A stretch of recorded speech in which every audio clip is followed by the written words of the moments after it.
आपको विश्वास नहीं होगा कि एक फक्कड़ भारतीय प्रशासनिक सेवा के अधिकारी के साथ में हूँ।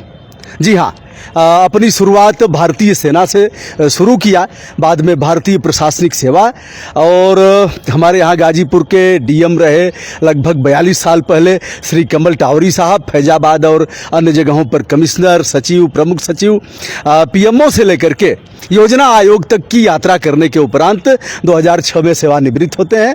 तत्पश्चात देश के युवाओं की बेरोजगारी खत्म करने के लिए स्व की भावना सबके अंदर भीतर तक प्रस्फुटित हो, कोई बेरोजगार न रहे, और बेरोजगार रहना सबसे बड़ा अपराध है, ऐसा कहना है श्री कमल टावरी साहब का।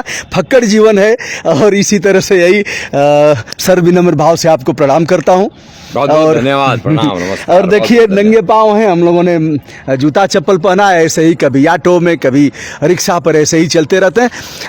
सर, बेरोजगारी कैसे खत्म किया जाए, कोई मंत्र आप बताएं। गुरु, सबसे पहले तो मैं फार्मूले में बात करता हूँ। पॉइंट नंबर 1 जी, अपने को समझो जी। दूसरा, रोजगार, बेरोजगार, स्वरोजगार जी। और अर्ध रोजगार, जी। इसको समझो अपने स्वभाव में। क्योंकि सरकार इतना बड़ा लाइन बना गई कि हम सबका खाना भी देंगे, पहना भी देंगे, दवा भी देंगे। अरे भैया, सरकार अपना ही संभाल ले तो बहुत है। जी। तो हमको जाना पड़ेगा असरकारी पर। तो पहला, बेरोजगारी की समस्या के लिए अपने को पहचानो। जी। आपको जिसमें मजा आए, पेड़ लगाने में, गाय में, गोबर में, पढ़ाई में, शिक्षा में, गाने में, बजाने में, नर्सरी में, फूल में, अपने स्वभाव से अपनी हॉबी को देखो। और केवल पैसा पैसा पैसा, 10 लाख मिलेगा, 20 लाख, ये IIM, IIT, ये जो बड़े बड़े ठेकेदार बन गए ना, ये देश को तबाह कर डालेंगे और आपको रोजगार भी नहीं देंगे और दुखी करके छोड़ देंगे। तो अपने को पहचानो, स्वभाव को पहचानो, जिसमें मजा आता है पहचानो। उसके बाद कंपटीशन तो होनी ही होनी है, हर फील्ड में कंपटीशन है।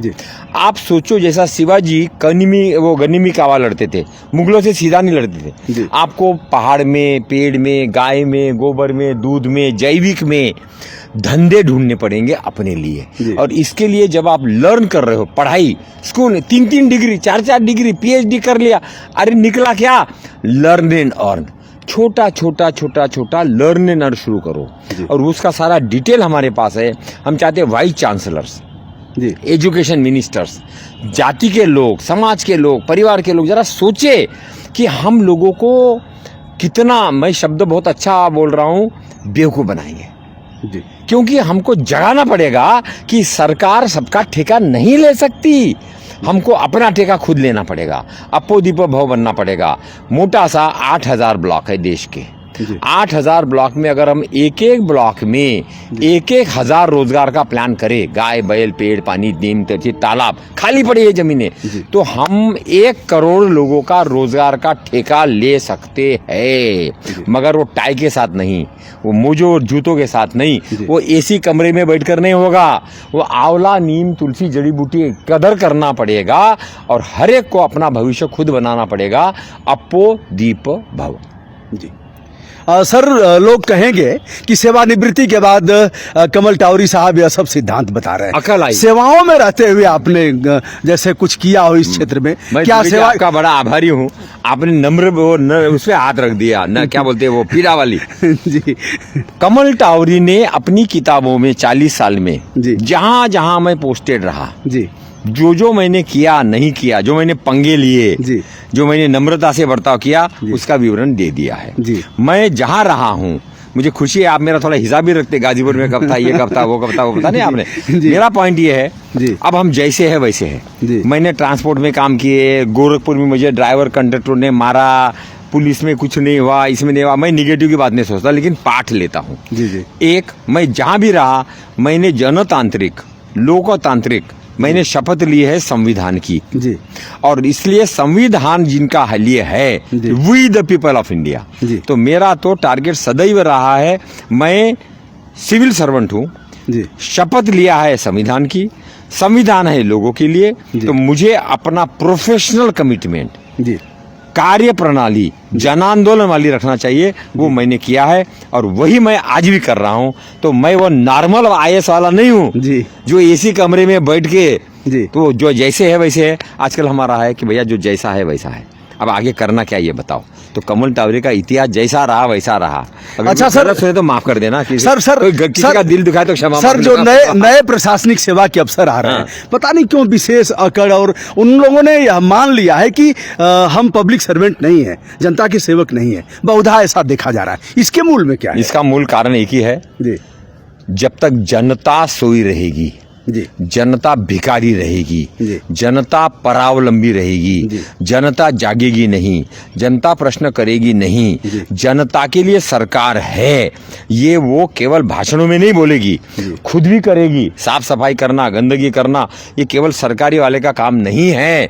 तो बड़ी लाइन बनाना पड़ेगा, जिसको हम बोलते हैं ओ सरकारी असरकारी स्वावलंबी स्वाभिमानी स्वतंत्र अभियान की लाइन। जनता को जागना पड़ेगा कि सरकार का अगर हम भिखारी बने रहेंगे तो उसको अकड़ आएगी आएगी। आप पढ़ते नहीं, लिखते नहीं, देखते नहीं, पूछते नहीं और करते नहीं, तो जो है इसी में बैठा हुआ उसको लगता मैं मालिक हूँ। तो हमको अपनी औकात, अपनी क्षमता बढ़ानी पड़ेगी। और ये मैं जहाँ रहा हूँ, मैंने हर एक बोला कि लोग जागो और जनतंत्र, गणतंत्र, प्रजातंत्र की जो चुनौतियां है उसमें केवल सरकार, केवल नेता, केवल अफसर, केवल पुलिस, इस पर आप नहीं छोड़ सकते। बहुत खतरनाक होगा वो मॉडल। इसलिए जाति को पकड़ो, धर्म को पकड़ो, रोजगार को पकड़ो, स्वाभिमान को पकड़ो जी, और अपने भलाई में सबकी भलाई और सबकी भलाई में अपनी भलाई। इसके लिए बोलते स्वार्थ, परार्थ, परमार्थ और सर्वार्थ। स्वार्थ रहेगा, स्वार्थ था, मगर अपने को स्वार्थ के आगे है मैं के आगे है हम के आगे है वो, और वो के आगे है सब में आता है सर्वोदय। लेकिन दुर्भाग्य है कि सर्वोदय वाले सोच रहे कि अपना उदय हो गया, इन्हें सर्वोदय हो गया। तो हर एक का दिमाग जी झंकोरना पड़ेगा कि तुम कर क्या रहे हो। अपने को पहचानो, परमात्मा को पहचानो, और इस समाज की जो चुनौतियां हैं, दादी, पेड़, पानी, गाय, गोबर, पर्यावरण, आंवला, नीम, आंवले के पेड़ लोग काट रहे हैं। अरे भाई, आंवले का कंजम्पशन बढ़ाओ, आंवले को बच्चों को खिलाओ, आंवले के पापड़, आंवले का आलू का मुझे आलू लोग रोड पर फेंक देते कुछ समय में। अरे आलू के सब पदार्थ बन सकते हैं, आलू के पराठे, आलू के ये, आलू के वो, आलू का हलवा। रेलवे स्टेशन उस वक्त में गेहूं बंद कर दो, चावल बंद कर दो, आलू का कर दो। तो अपने को संवेदनशीलता लानी पड़ेगी अपने किसान के प्रति, गाय के प्रति, पेड़ के प्रति, चिड़िया के प्रति। ये लूट वाला मॉडल जिसमें अटक गए ना, लूट वाला मॉडल, जी, ये लूट वाला हमको फ्रूट वाले मॉडल पे ले जाना पड़ेगा, लव पर ले जाना पड़ेगा, प्रेम पर ले जाना पड़ेगा। और इसलिए मुझे खुशी है कि यहाँ पे प्रेम जी खड़े हुए हैं, ये गाजीपुर के रहने वाले हैं। तो अपने को शुभ लाभ के साथ जी पर्यावरण पूरक धंधे जी, उसमें जीवन शैली नेचुरल करना पड़ेगा। अभी इतनी गर्मी यहाँ पड़ रही है, जूता पहन रहे हो, सॉक्स पहन रहे हो, बनियन अंदर पहन रहे हो, ये अभी बनियन की क्या जरूरत है मुझे बताइए। अगर आप सीधा ही इस पे चले जाए तो क्या फर्क पड़ेगा। तो क्यों हम फालतू के कपड़े बढ़ा रहे हैं। फिर इसको केमिकल साबुन से धोएंगे, फिर वो केमिकल साबुन ये पानी में जाएगा, फिर बोलेंगे तो गंदा है। फिर मोदी जी बोलेंगे 21,000 करोड़ का प्रोजेक्ट बना दिया गंगा यमुना के लिए। अब उसे 21,000 में लोग बोलते 40% तो मिलके जुल के ठेकेदार, अफसर यही खा गए। अब किसको दोष दे, अपने सर को ठोके। तो सीधा है, लोकल करो ना, जैविक पे जाओ, बनिया कम कर दो जी। चड्डी पहनना जरूरी है, वो ठीक है, मगर आपको दाढ़ी रोज करने की क्या जरूरत है, हफ्ते में एक बार कर लो। और टाई लगाने की, यहाँ पे प्रोफेसर, डॉक्टर, वकील टाई लगा रहे हैं, काला कोट। अबे गर्मी इतनी पड़ रही है। सर, सेना में आप थे तब तो यह काम आप किए होंगे, बूट पॉलिश और थम खाली 1-2 टक आप किए होंगे। नहीं टप तो किया।